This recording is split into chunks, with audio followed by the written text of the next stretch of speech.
Синай түбегінің шөлді даласындағы Жалина Газали каньондары, Акаба шығанағындағы Нувейба портынан 35 шақырым жерде орналасқан, ал Шарм-эль-Шейхтен 150 шақырымнан астам жерде орналасқан.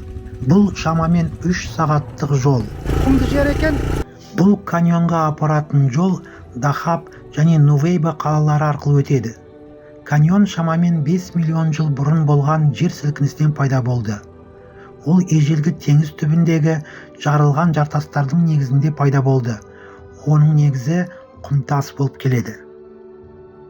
Квадроциклмен осы бір қатармен жүріп келатырмыз. Топ-топмен. Мына жерде тауларды шатқалдары біздің сонау Маңғыстаудың шатқалдарына ұқсайды екен. Синай түбіндегі арабтар, олардың ата-бабалары көптеген ғасырлар бұрын осы Синай түбегінде өмір сүрген.